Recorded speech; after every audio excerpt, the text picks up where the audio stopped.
Эми бул жерде мен түшүндүрүү иретинде айтып өтөйүн. Төрт көчө, баягы эле ызы чуу болгон төрт көчө. Ошол төрт көчө нейтралдык статуска ээ болду. Ортодогу полотно жолу 10 метр, эки жагынан 10 метрден 15 метрден, эки жагынан 15 метрден полоса безопасности кылып 40 метр жол нейтральный статус болду. То есть ал жер тажиктердики дагы эмес, кыргыздардыкы да эмес. Ал жерде биз эки тараптын өзү ушу эл аралык келишимдерде ошондой нейтралдык статус деген маселе бар экен, ошентип колдоно беребиз. Эми баягы менин жолум деп бирөө келип төрт көчөнүн ортосуна келип тосуп ала албайт. Төрт көчөгө чейин бардык коопсуздуктар каралды. Так, төрт көчө маселеси ушу менен чечилди, Кудай кааласа.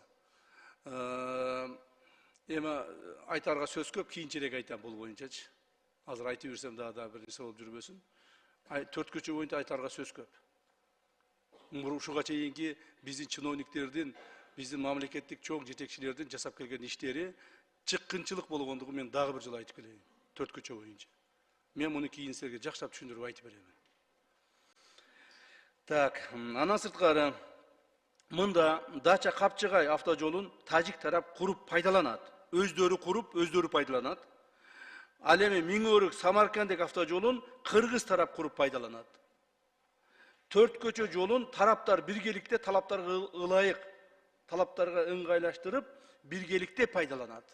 То есть биз Миңөрүк Самаркандек жолун өзүбүз куруп, өзүбүз пайдаланабыз. 3200-3300 метрди. 3400 метр Дача Капчыгайды тажик тарап өздөрү куруп, өздөрү пайдаланат.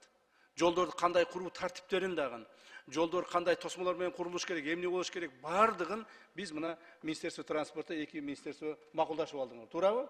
Кандай министерство? Туруңуз. Туурабы? Ошого туруңуз. Так. Ушинтип жолдор маселесин биз тажик тарап менен тынчтык мамиледе эки тараптуу кылып чечтик. Эч кандай бир тараптуу бир жака ооп кеткен жолдор чечилген жок.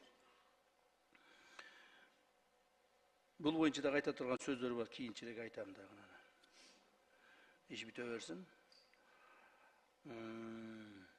Аталган жолдорду куруу менен Лейлек районуна жана Сүлүктүү шаарына транспорттук каттамдарга шарттар жакшырып калды. Тактап айтканда, Миңөрүк Самаркандек автожолу ишке берилгенден кийин Баткен Разаков багыты 30 километрге жакын каттамдын узундугу кыскарат. Жарандарга эл аралык келишимдин негизин тоскоолдуксуз өтүп каттоого мүмкүнчүлүк жаралат. Ошол эле учурда бул багытта төрт көчө жолунда толук бойдон пайдалана беребиз. То есть биз баягы Миңөрүк Самаркандекте пайдаланып өтүп кетсек боло берет. Баягы тажиктердин жери менен 3200 метр жерди айланып барып туруп баягы төрт көчө менен өтүп кетсек да боло берет.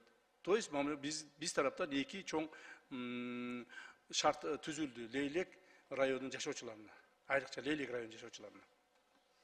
Мурдагыдай коркунучтардын бардыгы алдым салынды. Мындан ары Кудай буйрса эч кандай коркунуч болбойт. Жанагы сыртта калып кетебиз, анклавда калып кетебиз, тияк бияк деген коркунучтар бар эле го, ошолордун бардыгы алынды. Эч кандай андай нерсе болбойт. Андан сырткары Лейлек районунун Кулунду аймагынын Сай участогундагы Кулунду Максат авто жолун кыргыз тарап тоскоолдуксуз пайдаланууга макулдашылды. Бул деген баягы мындай ылдыйга түшүп туруп чыккан жол бар го, сиз жакшы билесизчи. Ошол жер Сай деген участок болчу. Тажик тарап менен ошол жерде талаш тытышып эле мына бүгүнкү күнгө чейин асфальт кыла албай атабыз.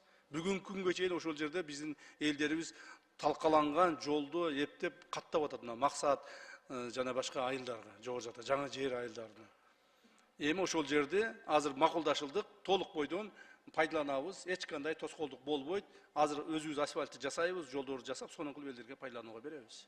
То есть тоже мүмкүнчүлүк түзүлүп калды. Бул дагы биздин келишимде, кстати, каралган.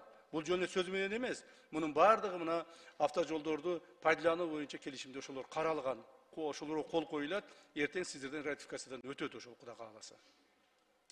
5. Кыргыз-тажик мамлекеттик чек арасын делимитациялоонун жыйынтыгы менен чек аранын сыртында экинчи тарапта жайгашып калган тараптардын суу чарба жана энергетика объектилерине болгон менчик укуктарына таануу жана мындай объектилерди эксплуатациялоо үчүн тараптардын адистеринин тоскоолдуксуз кирүүсүнө шарт түзүү маселелери өзүнчө өкмөттөр аралык келишим менен жөнгө салынат. Урматтуу депутаттар, Советтер Союзунун катарында биз жашап келгенбиз.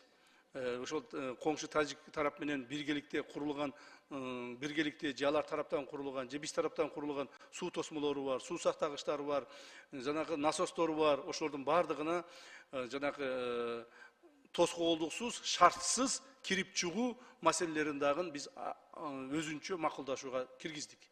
Өзүнчө өкмөттөр аралык макулдашууга киргиздик. То есть ал жерлердин территориясын аныктадык.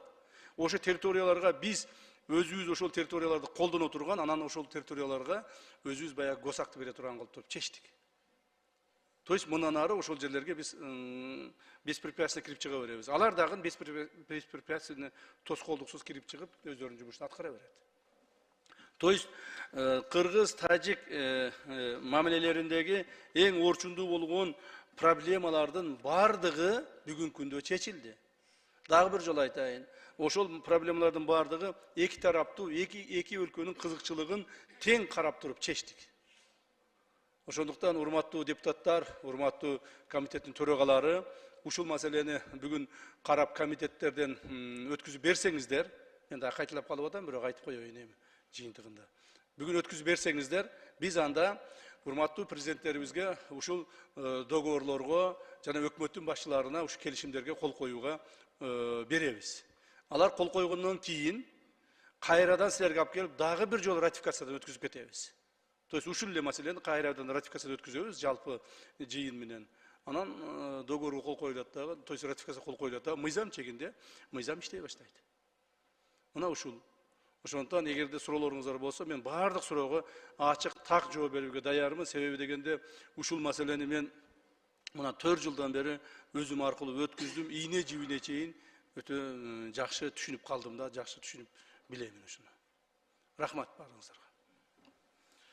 Рахмат, Камчы Кыдыршевич.